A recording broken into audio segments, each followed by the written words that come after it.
Les militaires, à la faveur d'une révolution de palais, orchestrée par les extrémistes de Batéké d'une part, le clan Bongo d'autre part, c'est de la réalité. Et tous ceux qui ont participé à cette réunion, je les connais. Nous, on s'est réunis à Alternance 2023. Nous nous sommes retrouvés et nous avons analysé la situation. Et il y a eu deux points de vue différents. Le point de vue majoritaire, c'est que les militaires sont là. C'est une situation de fait. Il faut leur accorder le bénéfice du doute. Il faut travailler avec eux, le temps de voir, et véritablement, s'il y a des corrections à faire, on peut faire des corrections à l'intérieur. C'était le point de vue majoritaire. Mon point de vue était différent. Je suis un démocrate. Je ne m'accommode pas avec des coups d'État, avec des situations de fait. Je suis sur des situations de droit. Et nous nous sommes bien entendus, vous pouvez partir. Moi, jamais, je ne franchirai ce pas-là. Allons dans l'ordre des choses. Que disent les militaires? On est là par un temps, c'est ce qu'ils ont dit. On est là pour un temps et on revient à l'ordre républicain. Qu'est-ce que cela veut dire? Là, il n'y a que deux choses à faire. Un pays qui est exsangue, qui n'a pas de ressources, on se dit, bien, qu'est-ce qu'on va faire? On revient, on va organiser de nouvelles élections selon les règles de l'art, des élections équitables avec une loi électorale impersonnelle, effectivement. Où on se dit, effectivement, le pays est exempt, on revient à l'ordre républicain, donc il n'y a que deux choses à faire. Mais je constate qu'au lieu de ces choses-là, on est complètement en dehors, parce que les militaires se contredisent et ils font tout, sauf ce qu'ils ont décidé de faire, ils s'installent. Bon, les militaires qui s'installent, et curieusement, ils sont compétents pour tout. On les retrouve dans tous les secteurs, ils sont partout, et précisément, ils jugent des biens du pays, et ils dilapident les sous publics, et à partir de ce moment-là, ils se complaisent dans leur situation. L'objectif intermédiaire, c'était de se débarrasser d'Ali Bongo. Ça s'est fait, Ali Bongo est parti, parce que c'était la branche la plus abjecte de la dictature au Gabon et du système Bongo PDG. Mais maintenant, étant parti, il faut aller jusqu'à mettre le PDG et tous ses invités, tous ses affiliés hors d'état de nuire. C'est ça le problème. Et le combat continue. Il n'y a pas de problème à cet égard. La lutte continue. Wow. Nous sommes dans une situation où on se réfère à un président de la transition qui décide tout dans sa chambre, avec ses copains et coquins. Moi, je ne suis pas dans ce jeu, je ne suis pas dans sa chambre. Je ne suis pas dans son jeu. Moi, je suis dans le jeu de la République. Je n'ai que faire de ce qu'il dit. Lui, il dit ce qu'il a à dire. Il fait ce qu'il a à faire. Moi, je dis ce que je dois dire en ma qualité de président élu. Je dis ce que je dois dire parce que j'ai derrière moi le peuple. Ma position, je ne réfléchis plus pas en fonction de lui. Il n'a qu'à faire tout ce qu'il veut. Mais je lui dis la même chose que je disais à Ali Bongo hier. C'est le pédégisme qui continue. C'est exactement ce qu'Ali Bongo a fait hier. Mais Ali Bongo est où aujourd'hui?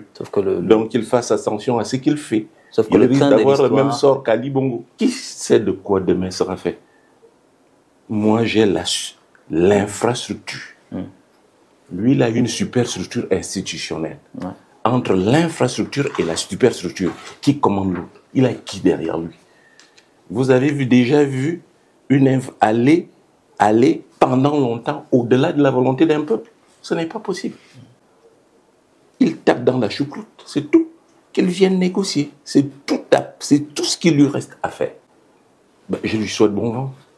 Et j'en rigole. Coup de libération, je ne peux pas vous écouter là-dessus. Ce n'est pas le coup de libération, c'est une révolution de palais. Coup de libération, ça a un sens. Qui on a libéré? Ben, les Gabonais. Ils n'ont pas libéré le Gabon, les Gabonais du statut d'Ali. Non, Ali était déjà tombé le 26 août. Et les résultats ont été donnés le 27. Parce que les résultats sont donnés, que les extrémistes Batéké et le clan Bongo se sont retrouvés pour dire tout, sauf Ondosa. Voilà la réalité.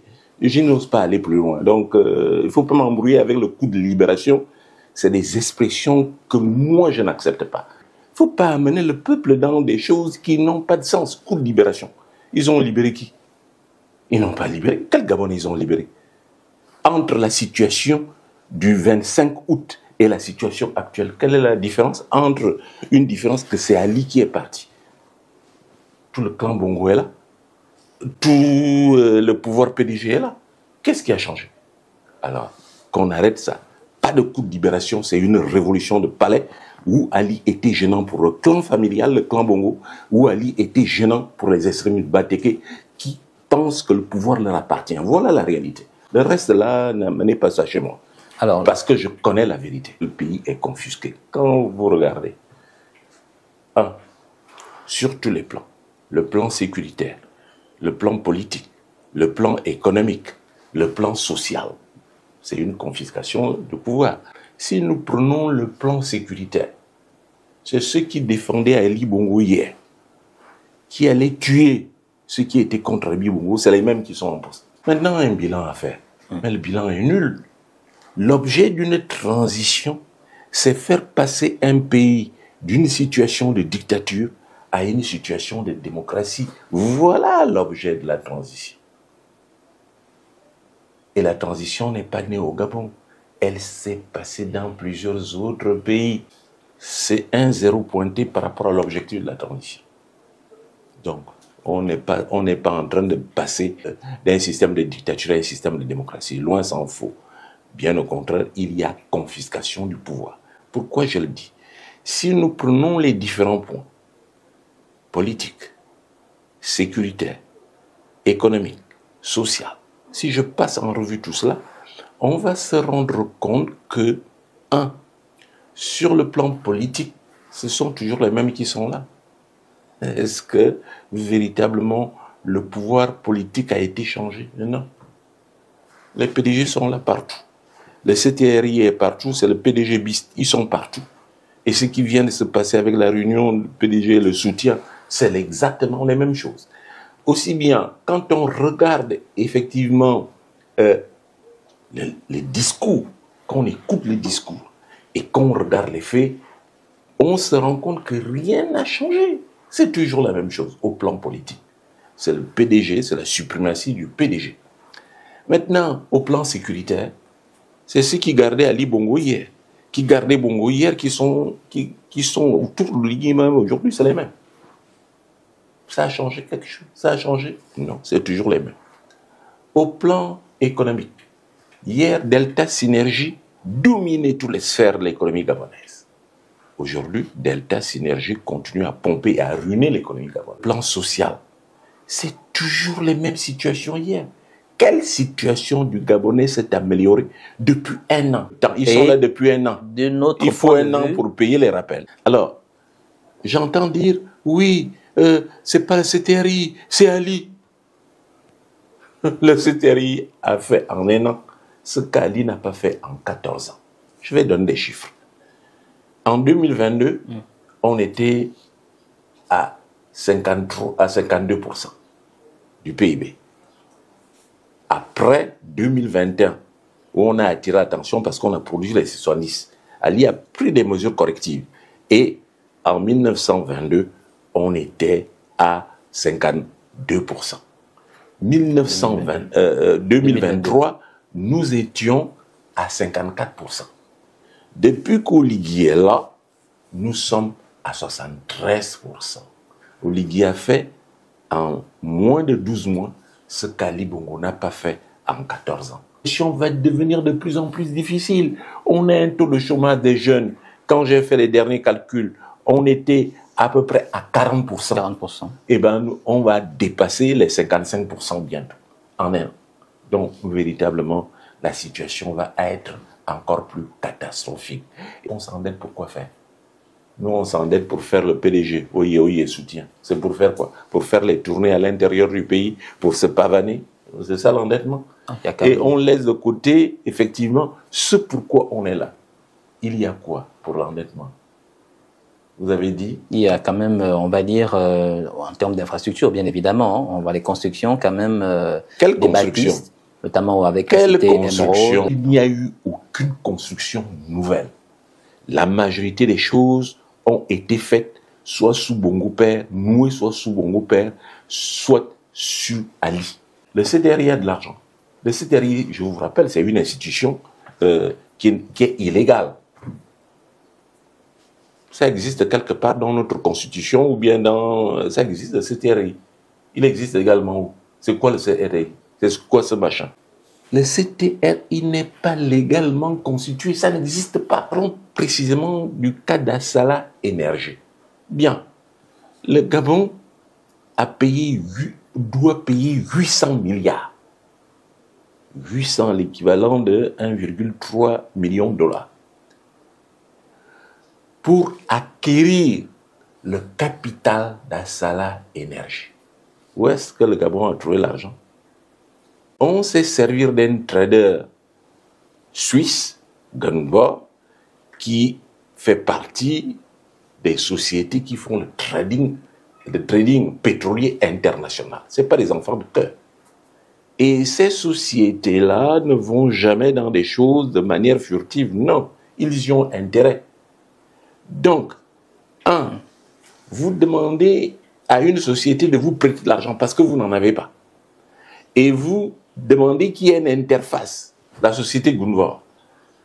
Eh bien, quand elle sert l'interface, qui a vu le contrat? Le contrat est caché. Ce n'est que des mots. Oui, ce n'est qu'un capital qui... Le Gabon est propriétaire dans les papiers. Mais en réalité, le Gabon n'est pas propriétaire. Pourquoi? Parce que le Gabon est allé emprunter de l'argent. Et il s'est servi d'un trader international. On ne sait pas ce que le Gabon donne en retour. Deuxièmement, si on voulait parler de possession des actifs, c'est que les actifs vous appartiennent. Dans combien de temps les actifs appartiendront au Gabon? Il faut attendre qu'on ait fini de rembourser. On va rembourser dans combien de temps? Et pendant ce temps, qu'est-ce qui se passe? Votre production pétrolière sera contrôlée. Votre vente du pétrole gabonais sera contrôlée par Gunvor. C'est ça l'indépendance. Albert Ondos est à la tête du pays. Si on me dit je suis à la tête du pays demain, 3 mois après, les Gabonais vont rire. Ça, c'est moi qui le dis. Et c'est l'engagement que j'ai pris. Parce que je sais ce que je vais faire pour que 3 mois après, les Gabonais commencent à rire. Et 2 ans après, le Gabon va décoller. Le seul métier que vous avez trouvé, c'est les taxis. Le seul petit métier que vous avez trouvé, c'est les taxis. C'est un parmi tant d'autres. Et le tant d'autres, c'est quoi? Pour le moment, c'est les taxis. Et un taxi, ça nourrit qui? C'est pour faire quoi? Il y a quelle population à Libreville? Quelle étude de faisabilité a été faite? Quelle est la demande en matière de transport? Les taxis nourrissent qui? Vous avez déjà exploité un taxi? Exploiter un taxi, vous vous rendez compte que ça ne marche que si vous-même vous êtes chauffeur et vous couvrez à peine vos frais fixes. Puisque vous avez le coût de carburant qui est l'un des plus élevés d'Afrique. Avec ça, vous circulez comme combien de temps? J'attends d'être réhabilité. Hasta la victoria sempre. La lotta continuia. C'est mon mot de fin.